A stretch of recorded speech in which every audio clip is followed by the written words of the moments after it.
This is TWiT. So there are a lot of things I want to talk about with this book. It's quite fascinating, and it's beautifully written. As anybody like me who, I think I'm more obsessively than most, covered every event in the book, through the years, it's always fascinating to hear what was going, we see from the outside what's going on, but to hear what was going on in the inside. And you've obviously got some very good sources for how Apple was thinking, what was going on. So well done, very well researched, and really everybody I've talked to now who's read the book agrees this is kind of a must-read book if you're interested in Apple in the years from 2011 to the present. But there are a few things lots of things I want to ask you about, actually. Sure. You do a little biography, which is great at the beginning, of Tim Cook and his life story, which we had not heard a lot about because he's a very private guy. Same thing with Jony. Both of them in their youth, not much like the characters we know today. Maybe Tim is more like his original self than Jony. Jony is... and I'm curious what reaction you've gotten from his camp on this, because I'm sure it's intended to be sympathetic, but maybe it's just me, but he comes off as a little bit of a kind of an arrogant designer. It's possible that that's your read and your interpretation. But they didn't. But you didn't hear from them afterwards. No. I haven't heard any criticism of it. I mean, maybe it's accurate.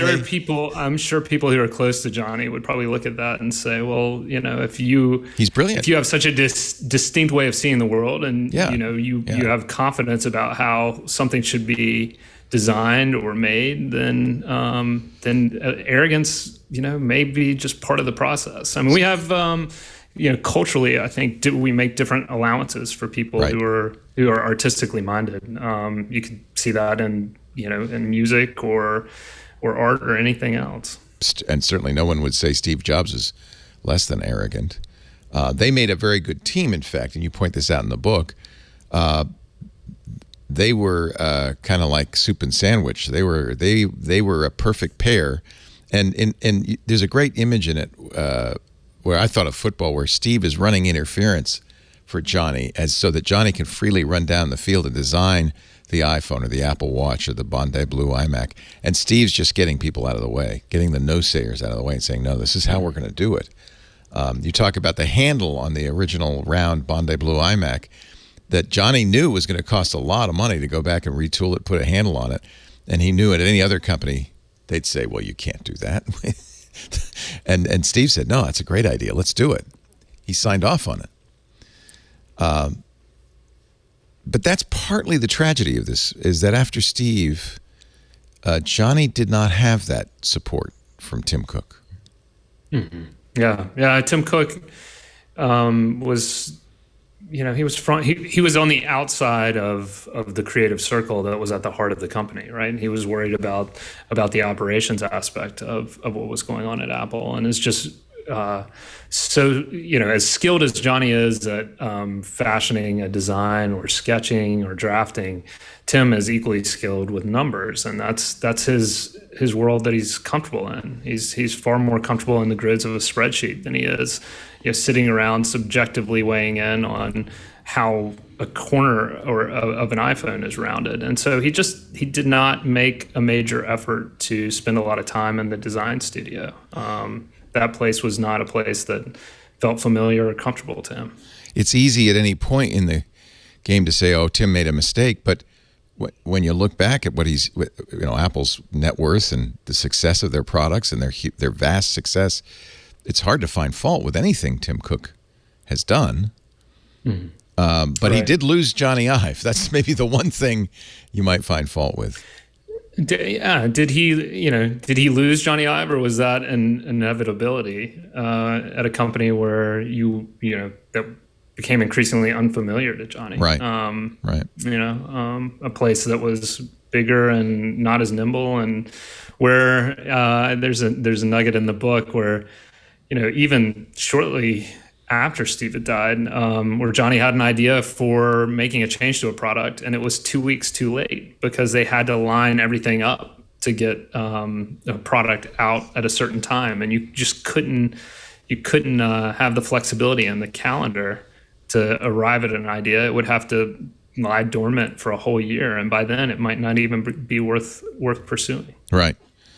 Actually, Jony talked Steve Jobs down a moment like that when the first Bondi Blue iMac came out, and it had a drawer that slid out. Steve had thought there was going to be a slot, and Jony said, "That's next year. That's next year. It's going to be okay." And Steve said, "Oh, okay." But he was furious until Jony talked him down. They were quite a pair. Yeah, that was a really an illuminating anecdote to hear about, because it seemed to really underscore the relationship that they had, where you have Steve Jobs, who's so voluble and so prone to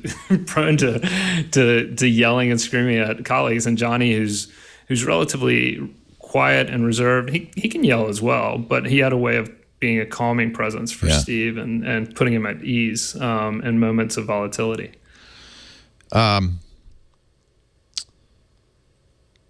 You talk a little bit about it's interesting, because I hate to say that Tim Cook didn't have Jony's back, because you talk about an event that kind of I had not heard about, that stunned me. When the Apple Watch first came out, many of us remember this event. It was held at De Anza College, a kind of ugly community college in San Jose. Historic, because that's where the Macintosh had been rolled out and so forth. But Jony, who was really thinking of the Apple Watch as a fashion device, not anything it's become since, the health device or anything, but as a fashion device, thought, I can't bring all the fashion press. I can't bring Anna Wintour out to see her first view of the Apple Watch in De Anza College. So they're in a meeting, and Jony says, well, what if we build a tent out front, and we could make something nice where they could show off the watch? And somebody says, well, there's trees there. We can remove the trees, build the tent, replace the trees afterwards, but it's going to cost $25 million. And you described Tim Cook just quietly sitting there during this conversation. I can only imagine him gulping $25 million for a tent. But Jony says, let's do it. And Tim backs him. Tim says, okay, let's build a one time only. And boy, if you see the tent, holy cow, it wasn't a wedding tent. It was a beautiful 2-story edifice that Jony designed and built. And then I guess they put the trees back afterwards. Right.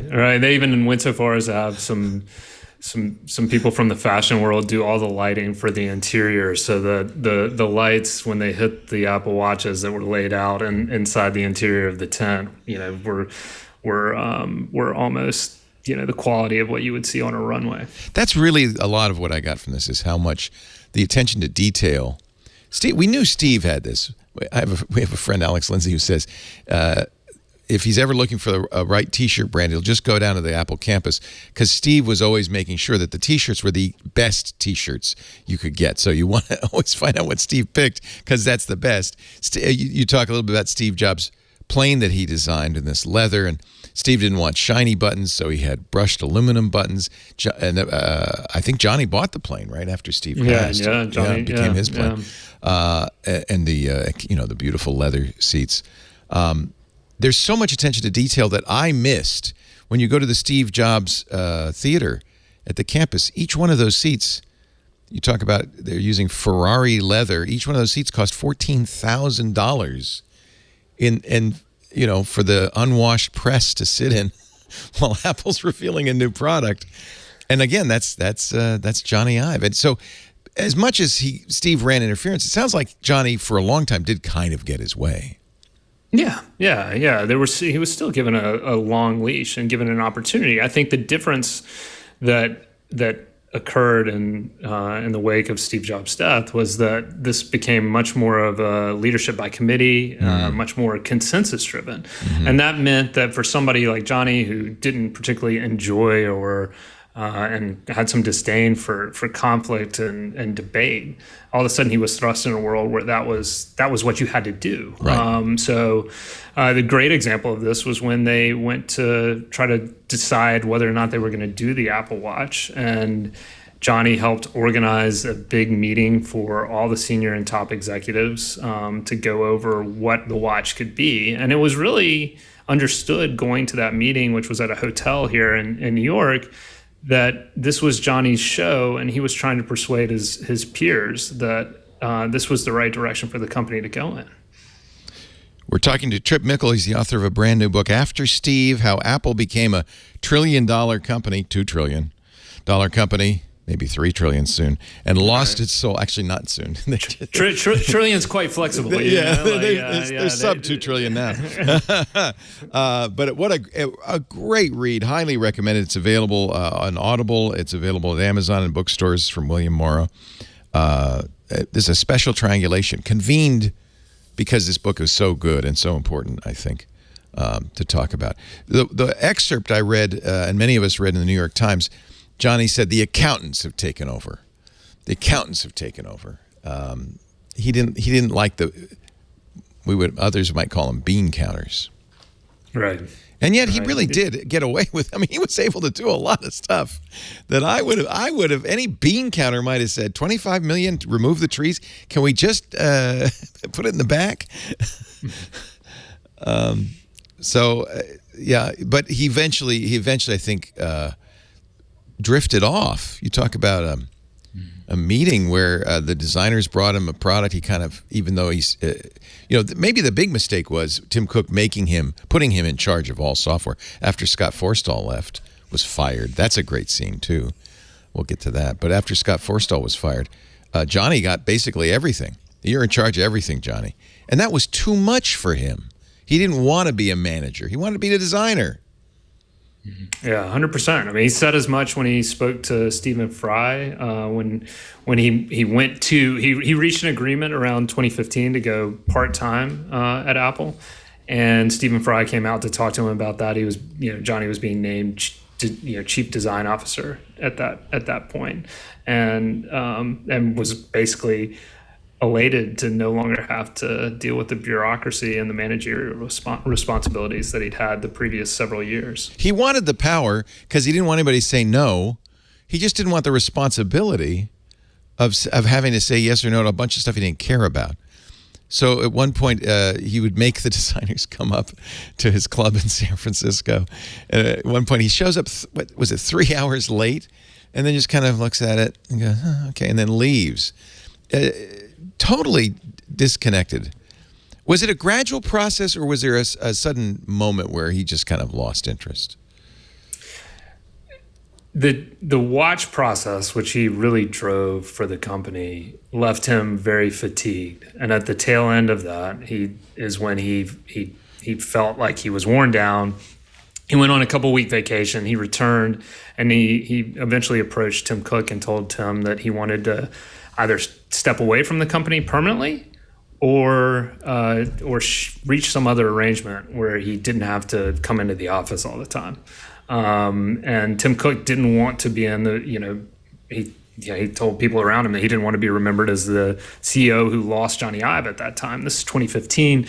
There was still, I think, a deep concern within Apple, and a concern that had dogged him in the years right after Steve Jobs' death, that he didn't want to lose these really talented executives that Steve Jobs had assembled. And Jony was at the top of that list. Right. So when Jony made this request, Tim Cook reached an agreement that they thought they could live with, which was for Jony to remain involved in, largely the new product areas. So forward-looking efforts like the Titan car project and Apple Park, which needed to be completed, and come in on a part-time basis. But I don't think either one of them anticipated what the fallout of that would be, because this well-oiled machine that had functioned for years with Jony Ive being in the studio almost every day, making assessments of how to tweak and change products as they were being prototyped and pushed forward, all of a sudden, you took the central figure out of it, and that just created wrinkles that no one was prepared for. The watch was, though, the first product after Steve's death that was 100% under Tim Cook and really under Jony Ive. And Johnny brought this on himself, by the way. I think we remember the charity product red auction that he designed a Leica. He and Mark Newson, his friend, designed a Leica camera for, and I think it was there was a red cooler or something, and just a bunch of stuff. He was working on all these other projects, doing the lobby of Claridge's hotel for Christmas, and just all this other stuff, in addition to spearheading what was going to be the most important product coming out of Apple since Steve's death. Yeah, he loaded himself up with a lot of work responsibilities right after Steve's death, and namely those were the software area that he was responsible for, pushing the watch. You mentioned the Leica camera that was designed for Red, and then Apple Park. I mean, those were all things that he was shouldering at the same time. I think any one of those you could look at and say, well, that's a lot to work on. Less so the charity thing. That was obviously a bit of a sideshow and diversion. But the other stuff, I mean, that's a lot of responsibility. He went from managing primarily a team of about 20 designers to dealing with manifold number of designers in the software area, and that's really complicated if you don't want to spend a lot of time, approving expense reports.